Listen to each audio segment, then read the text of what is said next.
Sua dependência emocional pode fazer com que você esteja se calando diante de situações que, na verdade, são desconfortáveis para você, mas você não tem nem consciência disso.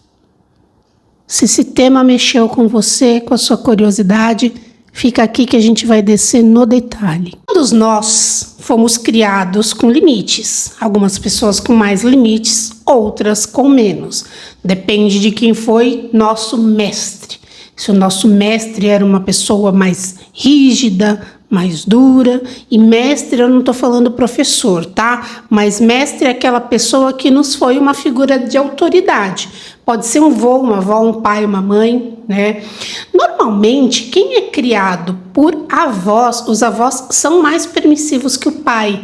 Então, por exemplo, a mãe trabalha fora e a criança fica com a avó é um pouquinho mais permissiva e a mãe é a que impõe mais limite. Mas sempre tem um adulto ou um irmão mais velho que vai impor mais limites e que vai modelar a forma como vamos funcionar no mundo. E dessa maneira, a gente vai entender o que é permitido ou não falar. E aí a gente cria um modo de se relacionar na vida. Muitas vezes, aguentando coisas que a gente não está aguentando, por dentro isso está assim, fazendo com que a gente exploda, mas a gente não fala, às vezes até por não perceber que isso está nos criando essa explosão interna, ou às vezes para não deixar o outro desconfortável, ou para não criar um climão. Vamos falar um pouquinho de onde vem isso, porque isso é um indício de que você tem dependência emocional. Porque a pessoa que não tem dependência emocional do outro, ela vai impor os limites dela. E ela vai entender que o outro pensa sobre ela é um problema do outro. Um exemplo, o meu vizinho bate na minha porta e eu tô gravando. Eu vou falar para ele, olha, sinto muito, eu não vou poder te atender porque eu estou gravando. E ele vai ficar ofendido, ele vai sentir o que ele quiser com o que eu falar. Não, porque não é problema meu. Ele vai experimentar a sensação, os sentimentos de acordo com que o mestre dele ensinou para ele, de acordo com os limites que foi impostos a ele, de acordo com o que ele aprendeu do que é certo e o que é errado. Então pode ser que ele pense, nossa, que falta de educação. Porque pode ser que ele seja uma pessoa que, mesmo que ele esteja ocupado, ele não tenha coragem de impor esse tipo de limite. O que o outro pensa sobre mim diz respeito ao outro. É como o outro se sente em relação à vida. O que o outro pensa sobre mim é como ele se sente em relação ao que eu disse e o que eu fiz. E essa forma que ele tem de se sentir não é só comigo, é em relação aos outros. E nós também. A forma como nos sentimos diante de uma situação diz apenas sobre o nosso mundo interno. Então entenda, todos nós temos um mundo interno. Aqui é uma casca que a gente usa, que eu chamo de avatar. Só que dentro desta casca tem uma consciência que faz essa casca funcionar. Levanta a mão, bate no outro, empurra o outro. Uma consciência fazendo essa casca funcionar. Essa consciência, ela funciona de acordo com todas as experiências que ela tem, desde a barriga da minha mãe, desde a memória emocional do meu sistema. Entenda. Nós mulheres, nós temos óvulos quando os nossos órgãos sexuais se formam. O que é nossos ovários? O que são, né? O que são nossos ovários nas mulheres? O que forma os ovários nas mulheres é uma célula que chama gônada. As gônadas definem quem vai nascer do sexo masculina e do sexo feminino. A gente só tem esses dois sexos para nascer. Depois a vida, depois que nasce, que está aqui encarnada, aqui ó, no avatar as coisas funcionam de outra maneira, mas biologicamente existem exceções, algumas síndromes, mas a gente nasce menino ou menina. Essas gônadas, elas viram ovários na nossa barriga, 2 ovários, o que define que o nosso gênero vai ser feminino, ou elas descem e elas viram um saco, o saco escrotal, o que define o que vai ser um menino, né? Tem muitos meninos, inclusive que nascem com um ou os 2 saquinhos para dentro, precisa fazer a cirurgia para tirar, para baixar, porque o saquinho acaba se formando dentro. São exceções, tá? O padrão ficou dentro, fez ovário, desceu, virou bolsa escrotal. Isso são as gônadas. Quando forma os ovários na mulher, já nasce óvulos lá, já tem óvulos lá. Eu não sou professora de biologia, eu estou dando uma explicação muito simples, porque eu quero mostrar para você que você estava dentro da barriga da sua avó, quando sua mãe era bebê, tá? E se tiver alguma professora de biologia aqui, pode ficar à vontade de me corrigir, pessoal da área de saúde aí, porque eu estou dando uma explicação muito coloquial, né? Mas vamos lá. Então, quando a gente está lá na barriga da nossa mamãe, que a gente é menina, que a gente forma os nossos ovários, os nossos óvulos são formados lá. Então, a gente nasce com, eu não sei quantos, tá? 400 óvulos, acho. E esses óvulos, ao longo da nossa vida, eles são eliminados a cada menstruação, ou eles são copulados por um espermatozoide e nasce um bebê, certo? Pensando assim, quando a minha mãe era bebê e os óvulos dela estavam formados, eu fui um deles. Eu sou um dos óvulos que estava no ovário da minha mãe quando a minha mãe estava na barriga da minha avó. Então, como consciência, eu tenho dentro da minha consciência, veja bem, é algo que não tem como eu te explicar, como eu te provar. Eu estou partindo das suposições que eu uso para executar o meu trabalho e para explicar por qual motivo cada um vê um mundo pelo seu ângulo, ok? Pensando que eu sou uma consciência que um dia vai ter um corpo disponível para estar. Um dia eu vou encarnar e vou ganhar um corpinho. Mas quando eu sou bebezinho, eu já tenho uma consciência aqui. Um dia essa consciência vai entrar num corpinho.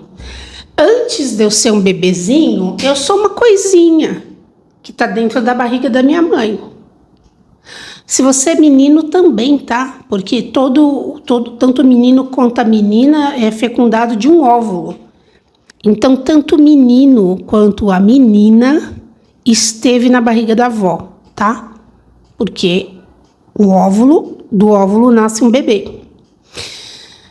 Então, de alguma forma, quando eu estava lá na barriga da minha avó, enquanto eu era um óvulo, como consciência, eu posso ter tido sensações, impressões que fizeram com que eu tivesse um jeito de ser e de ver a vida. Minha mãe cresce, eu sou lá, o óvulozinho na barriguinha da minha mãe, lá a vida dela, até o dia que ela abre a porta para entrar o espermatozoide do meu pai, daquele que é meu pai, e fecundar esse óvulo e eu ganhar um corpo. Quando eu ganho um corpinho, que eu tô lá dentro da barriga da minha mãe, eu também estou tendo sentimentos, pensamentos, emoções de acordo com a forma como minha mãe está sentindo o mundo. Eu sou um bebê, mas eu tenho uma conexão com a minha mãe, eu me alimento do que ela se alimenta. Percebe onde vai? Então, a minha mãe tinha conexão com a mãe dela, eu também, e agora na barriga da minha mãe eu tô tendo uma conexão com a minha mãe. Nisso começa a minha forma de ver a vida, de ver o mundo. Quando eu finalmente nasço, eu sou inserida num contexto social. numa sociedade. Todo mundo que está assistindo esse vídeo aqui mora no planeta Terra. Em algum lugar do planeta Terra eu nasci. Esse lugar do planeta Terra que eu nasci vai me dar diretrizes de como eu devo me comportar. Se eu nasci num país muçulmano, eu sei que eu vou ter que tampar o meu rosto, que eu vou ter que usar burca. Se eu nasci nos Estados Unidos, eu sei que eu vou ter que falar inglês. As regras de comportamento, elas vão ser ditadas onde eu nasci, né? Naquela sociedade. Se eu for um esquimó é uma coisa, se eu nasci numa tribo canibal, vai ser normal eu comer carne de espécies iguais à minha. Se eu nasci, por exemplo, na Índia, eu vou ser vegetariano, eu não vou comer vaca. Se eu nasci no Brasil, no Rio Grande do Sul, eu vou comer churrasco todo final de semana. E vai ser normal para mim, o que é um absurdo lá na Índia. Percebe? Para onde a gente nasce dita padrões de comportamentos que a gente entende que é adequado, inadequado, certo e errado. Além disso, tudo aquilo que eu já trouxe antes. Muitas vezes, algo que não cai bem para mim, que o outro me fez, que me machucou, que não ficou bem, como eu dei o exemplo do vizinho, caiu mal para ele ficou ofendido, uma outra pessoa não teria ficado, diz sobre ele. Por quê? Porque diz sobre a forma como ele foi aculturado dentro da casa dele, dentro do seio familiar dele. Cultura. Nós brasileiros, a gente fala assim, desliga. Hoje não tem ligação de telefone, tá? Mas quando tinha no telefone, a gente falava que a gente namorava no telefone, a gente falava assim, desliga você. Aí a pessoa, desliga você primeiro. Não, desliga você, porque a gente ficava até sem graça de desligar, dar tchau, dava 500 tchau, tchau tia, beijo, te amo, tchau, te amo, beijo, fica com Deus. E em outro país, terminou o assunto, pôs o telefone no gancho, acabou, não tem tchau. E o brasileiro achava um absurdo a forma do outro se comportar. E quem viaja sabe que é assim. Depende do lugar que você vai, você tem aquilo que se chama de choque cultural. Só que esse choque cultural, ele não acontece só de uma pessoa que está num país e vai para o outro. Esse choque cultural acontece numa pessoa que está num seio familiar e vai para outro. E isso acontece em casamentos. Quando uma pessoa se casa com outra. Por quê? Porque dentro da minha casa, vou dar exemplos assim, para ficar bem fácil de vocês entenderem, mas assim, exemplos bem bobos, tá? Vamos supor que na minha casa a gente era obrigada a levantar e ter que arrumar a cama. E o meu marido não precisava arrumar a cama, a mãe dele ia e arrumava. Quando eu caso com ele, eu vou julgar um absurdo o fato dele levantar e não arrumar a cama. E ele vai achar que é uma neurose da minha parte levantar e já arrumar a cama. Que eu poderia muito bem me dar o luxo de primeiro tomar um café e depois ir arrumar a cama. Tô dando exemplo, tá? Esses choques, eles vão na rotina, eles vão se esbarrando no outro e vão trazendo machucados pra gente, certo? Vocês já viajaram com amigos, com pessoas que você conhece há anos, e numa viagem você percebe, nossa, como essa pessoa tem essa mania, ou algumas coisas que incomodam. Por quê? Porque é na rotina que a gente percebe as coisas. Então percebe que aquilo que me incomoda no outro é porque a forma como eu aprendi a ver a vida, a lidar com as coisas, a fazer as coisas é diferente daquela pessoa, ok? Acontece que tudo isso contado, tem pessoas que tiveram infâncias mais traumáticas que outras.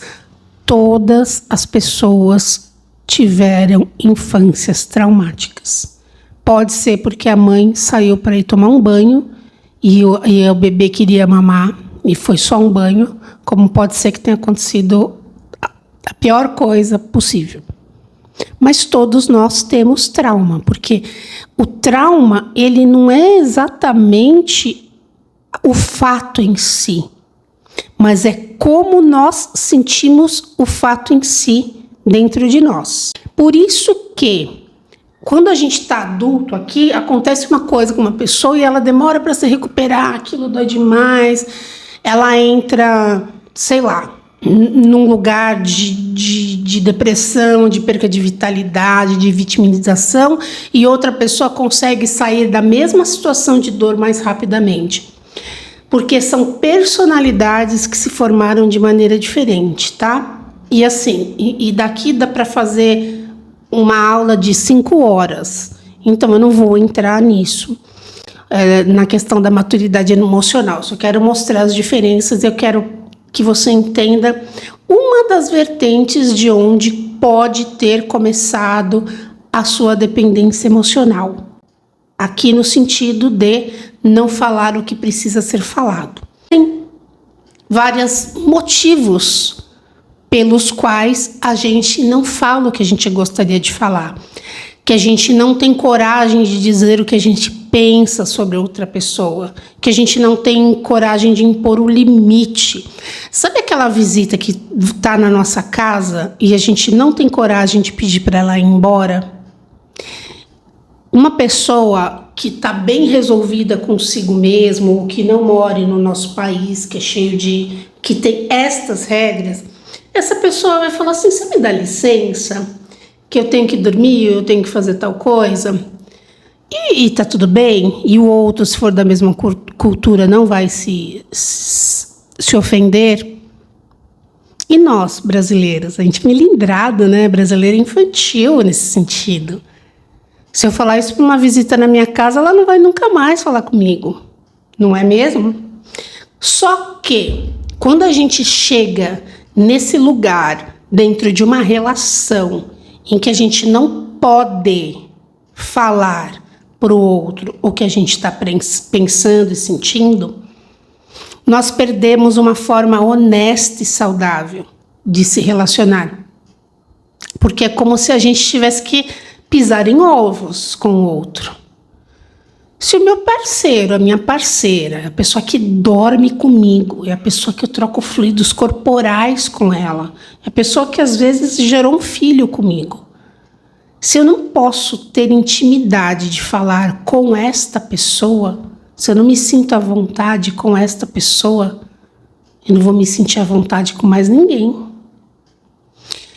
E pode ser que eu me torne uma pessoa agressiva passiva, onde a minha agressividade, porque assim, tudo isso que eu não ponho para fora tem que ir para algum lugar. Toda essa raiva que eu sinto, tudo aquilo que me incomoda, aquilo vai para algum lugar. Se eu não estou colocando para fora, está vindo para dentro. Se eu estou colocando para dentro, chega uma hora que não tem de mais pôr.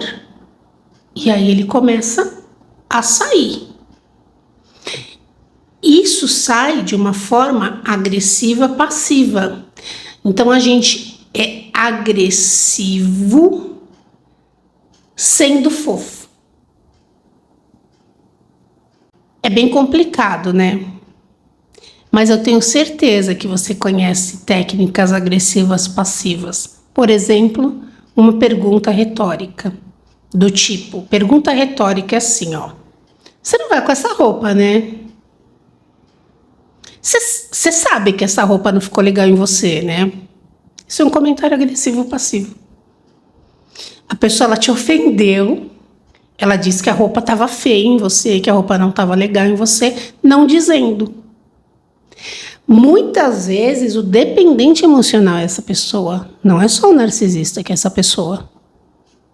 O dependente emocional, ela é essa pessoa porque ela não tem a coragem do embate, do enfrentamento.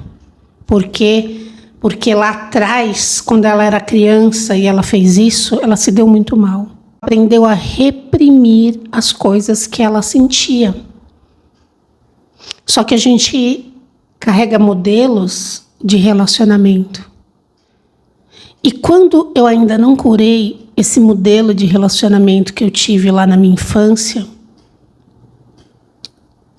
pode ter sido com meu pai, com a minha mãe, ou com alguém que fez essa figura do mestre, da autoridade.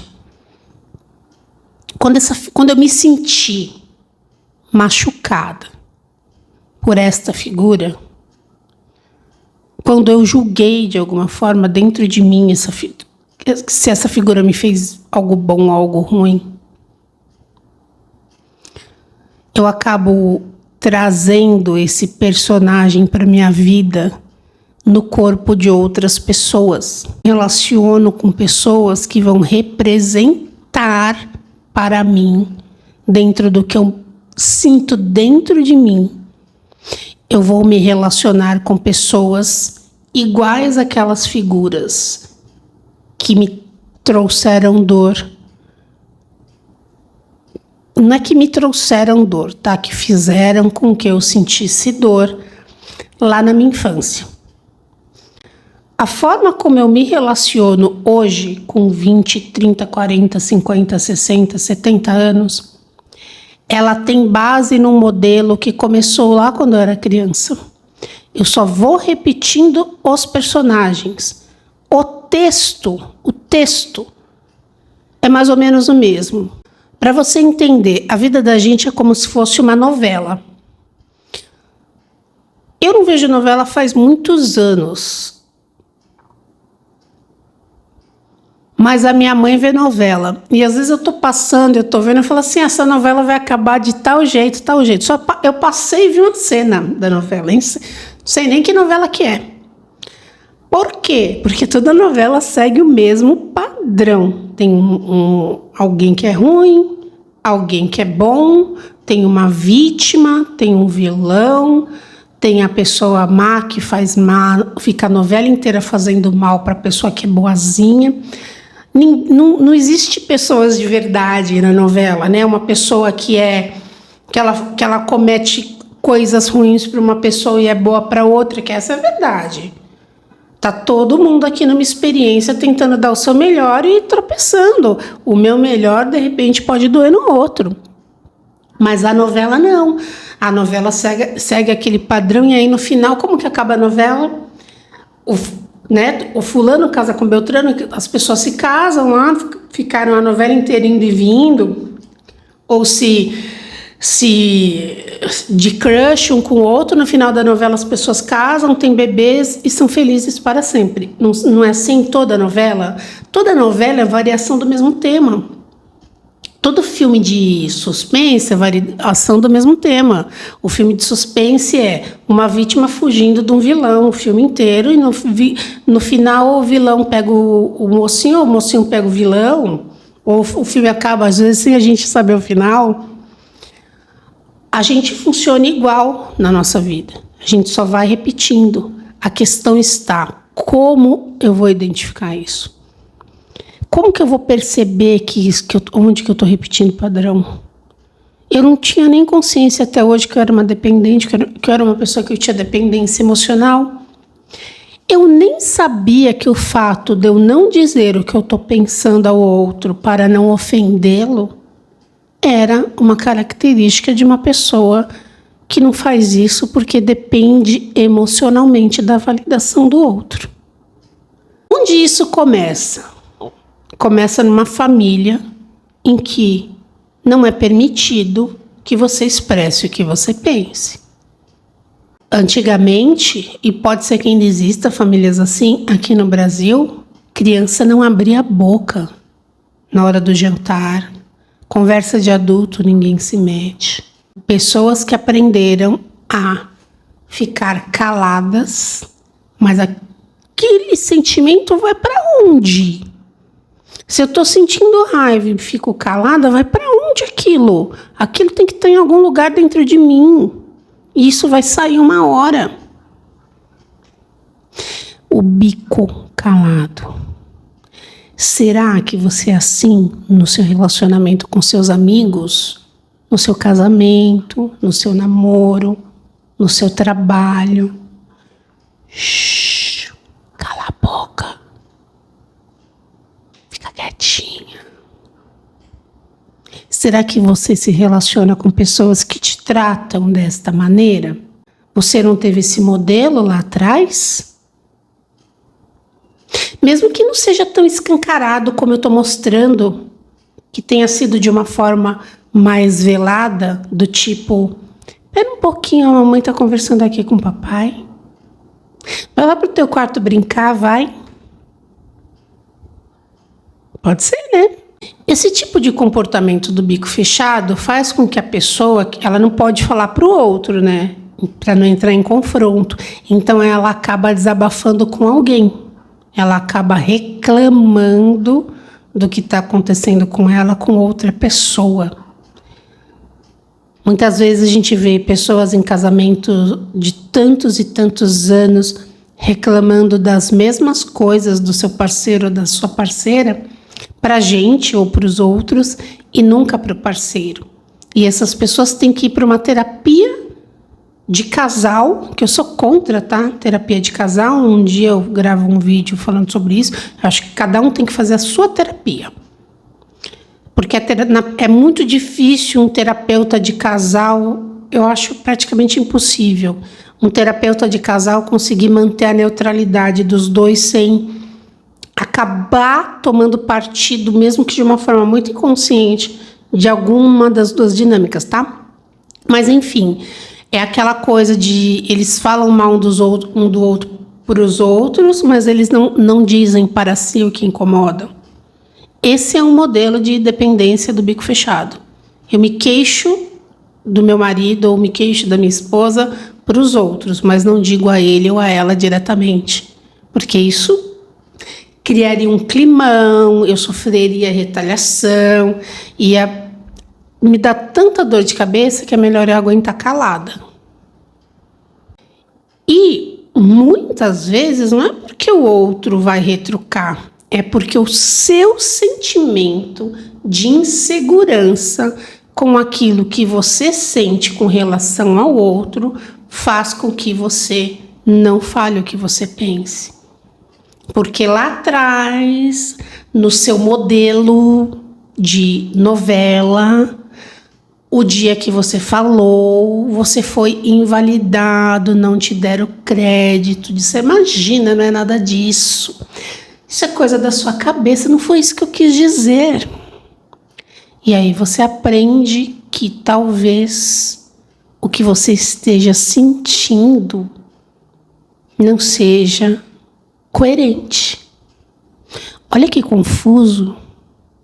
Eu estou sentindo uma coisa na minha cabeça, essa coisa na minha cabeça está me causando um desconforto, mas vem alguém no meu cérebro e fala, não é desconfortável não. Você já passou por isso na sua infância, te falaram que não era nada. Percebe? Quanta coisa por trás. E a gente vai tirando os textos, vai tirando uma folha, tirando outra e vai encontrando mais coisa lá embaixo. Por isso que relacionamentos são questões que a gente precisa trabalhar exaustivamente, seja na terapia, seja na constelação. E eu sempre falo, a constelação, por ser a ferramenta que eu uso e que eu vejo resultado nas pessoas que eu atendo, a constelação é a porta de entrada para tomar consciência dessas dinâmicas. Com certeza. Qual é a frase que está por trás, assim, no pano de fundo desse exemplo que eu dei? Eu vou ficar calada, porque se eu abrir a boca, eu vou deixar de ser amada. Eu vou ficar calada porque se eu abrir a boca, eu vou deixar de ser aceito. Eu tenho a perder aqui se eu abrir a boca. Eu tenho a perder se eu disser o que eu penso. E eu não posso perder, porque eu dependo dessa pessoa. Eu não vivo sem essa pessoa, eu amo essa pessoa, eu dependo dessa pessoa financeiramente. Eu crio um sistema de que eu não falo, porque se eu falar, eu vou perder essa pessoa. Como eu dependo dela, eu não posso falar. Eu fecho a minha boca para ser aceita. Então, meu vizinho bate na minha porta, eu estou gravando um vídeo e eu deixo ele entrar e ficar aqui 2, 3 horas falando para ele me aceitar, para ele sorrir para mim, para eu não ser a vizinha grossa. Eu quero que você coloque isso nas suas relações. Esse exemplo. Tem pesquisas psicológicas que mostram que as pessoas que são mais positivas, que são mais donas de si, elas são menos pisadas com os outros. Os outros as fazem menos de capacho, digamos assim. Ó, exemplo fácil. Isso é fácil de ver. Eu vou contar um exemplo meu. Pronto, já lembrei. Quando eu era novinha, que eu tinha uns 12, 13 anos, a minha mãe me deixava na cabeleireira todo sábado para eu fazer escova no meu cabelo. Há 40 anos atrás, não tinha nenhum produto que a gente tem. Então, o cabelo era alisado na soda cáustica e os secadores eram ruins, enfim. Era assim, para deixar um cabelo liso era muito, muito, muito difícil. E aí a minha mãe me deixava de sábado no cabeleireira, tipo, ela marcava às 3 horas da tarde. Eu lembro que eu ligava às 8 horas da noite para ela ir me buscar e eu vou falar o que acontecia. Eu tava lá esperando a minha vez, aí chegava uma cliente, ela falava, vou atender só essa, tá? E eu tinha 13 anos. Eu falava, tá bom. E ela ia passando várias pessoas na minha frente. Hoje, quando eu lembro disso, eu sinto um ódio. Eu sinto muito ódio. E eu não comentava isso nem com a minha mãe. Eu não sei por que eu não comentava. Minha mãe nunca parou para pensar por que eu ficava 4 horas no cabeleireiro. Ela achava que a mulher ficava 4 horas. E a mulher ainda fazia me escova fumando, com cigarro que ainda sai do cabeleireiro com o maior cheiro de cigarro. E eu nunca falei. Hoje eu sou a pessoa que, se eu ficar 2 minutos esperando na sala de um consultório, eu já vou estar assim, aí, minha vez. Por quê? Porque eu tenho um exemplo de lá que me trouxe dor, eu não quero repetir isso. Se eu não tivesse o nível de consciência que eu tenho hoje, eu ia estar repetindo aquele padrão. Então eu ia ser a pessoa que vai no médico e está todo mundo passando na minha frente, porque as pessoas fazem isso. E fazem com quem não reclama. Tô vendo que o outro lá não reclamou. Você pode ver em pronto-socorro em qualquer lugar, é assim. O paciente que não reclama é o que mais espera. E eu não tô dizendo que você tem que fazer barraco, porque não é barraco.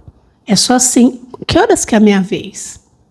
Qual é o próximo? Quantas pessoas tem na minha frente? Vai me atender que horas? Ó, meu horário era às 2 horas. São 12h15. Quanto tempo mais vai demorar? Isso é uma questão de você protagonizar a si mesmo nos lugares. E isso vai fazer com que as pessoas subam menos em cima de você. Quanto mais permissivo a gente é, mais as pessoas abusam. Outro exemplo, quem tem gato e cachorro vai entender o que eu estou falando. A gente deita para dormir e quando a gente acorda de manhã, a gente não está encolhido no canto da cama. O resto da cama inteira não tá um gato. O meu gato, ele usa essa parte, assim, porque ele deita de assim na cama e eu tô grudada com a cara na parede. Não é assim? Quem tem gato e cachorro, a gente vai dando espaço, eles vão. Você vai um pouquinho mais pra cá, ele vem pegando mais lugar, não é assim? O ser humano é assim. Quanto mais com o cachorro, tudo bem, né? Gostosinho, tá tudo bem. A gente quer mais que o cachorro esteja aconchegado no nosso lar. Mas os outros, eu me anular para os outros, quanto isso está dizendo para mim que eu preciso da aprovação dele, da outra pessoa? Me fala. Porque isso diz sobre você, não é sobre o outro.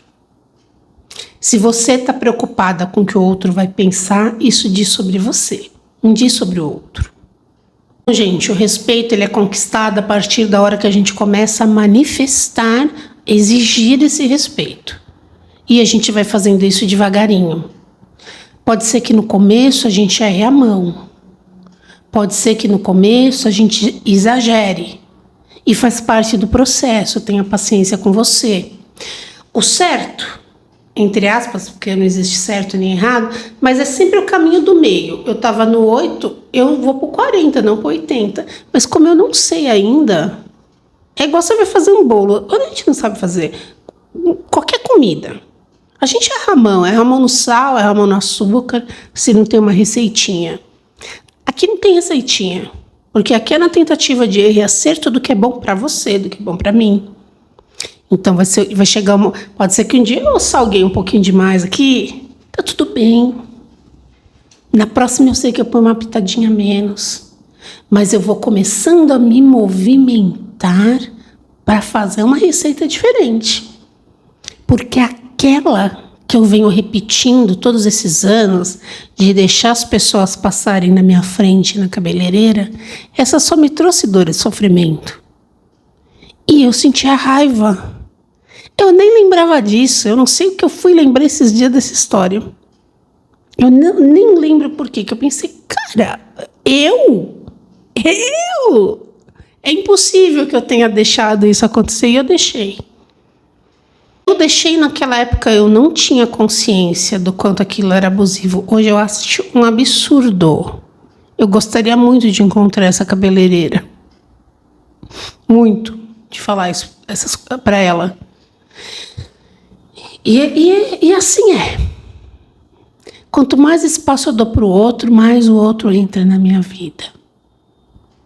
Se você todo dia deixar sua vizinha bater na sua porta para reclamar do marido dela, um dia vai ser 15 minutos, no outro dia 20, no outro dia 30. E dali 2 anos você vai estar todo dia à noite aguentando a sua vizinha falar mal do marido dela por 2 horas. Porque você não teve coragem de falar assim, você me dá licença que eu tenho que fazer janta agora? Porque você estava com medo do que ela ia pensar de você. Você estava preocupada se ela ia aceitar você como você é. E você faz isso nas suas relações. Relações afetivas, relações de trabalho. E muito importante, o nosso chefe manda na gente porque ele paga nosso salário, sim. E a gente vai ficar lá enquanto a gente precisar e enquanto a gente não tem condição de ir para um lugar e encontrar um chefe que não faça isso, a gente tem que ficar lá. Porque se a gente não fica, a gente é criança sem tolerância à frustração. Eu estou funcionando como uma criança. Isso me dói e eu não quero mais. Eu perdi o jogo, devolve a bola, que a bola é minha, eu vou voltar para casa. Esse não é o posicionamento adulto. Eu vi que eu tô aqui, eu tô vendo que o meu chefe tá igual gato. Quanto mais eu faço, mais ele quer. Eu não tô sabendo me impor. Aqui, se eu me impor demais, eu corro o risco aqui de perder esse lugar.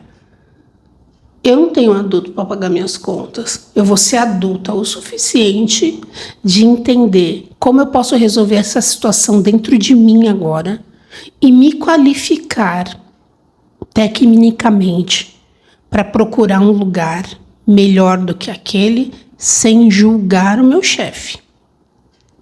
Porque ele tinha alguma coisa para me ensinar, eu tinha alguma coisa para aprender com ele e não estava lá por acaso. E se eu sair de lá sem ter aprendido a lição, eu vou arrumar um chefe igual. A posição do adulto é sempre solucionar as coisas de uma maneira adulta. Então a gente também não sai do casamento por causa disso. A gente também vê o que a gente pode mudar. Como que a gente pode mudar? Como que a gente pode começar a se comportar? Agora, se eu der um checkmate no meu casamento, meu marido sempre falou o que quis, eu sempre fui quieta. Eu era o bico fechado. De um dia para o outro eu começo a mudar drasticamente. Aquilo gera um desconforto, eu não banco aquilo. E eu tenho um julgamento com relação ao meu marido. A hora que eu saio de lá, eu vou arrumar alguém igualzinho. E eu vou me calar igualzinho. Eu preciso reconhecer e absorver isso em mim. A mudança está em mim. Quando eu mudo em mim, eu consigo mudar fora. Enquanto eu não mudar em mim, eu não posso exigir que o outro me trate de uma maneira diferente. Quero deixar uma lição de casa aqui para você. Faça uma lista de todas as coisas que você vem engolindo, de todas as coisas que antes de você assistir esse vídeo você nem percebia que você engolia e que hoje você começou a perceber. Pega um caderno, acompanha esse canal, dá uma maratonada nesse canal, pega um caderno e vai fazendo as atividades que eu coloco aqui, vai anotando as coisas que eu falo aqui. Faz essa lista. Faz uma lista de tudo aquilo que está atravessado na tua garganta ao longo de todos esses anos que você tem. Quantas coisas que você engoliu. Coloca nessa lista tudo que você gostaria de discutir e com quem você gostaria de discutir esse assunto e que você não fez. Coloca nessa lista. Pensa num tema da sua vida atual que você não te foi permitido manifestar uma opinião, um sentimento. Escreve no teu caderno e manifesta, fala, escreve.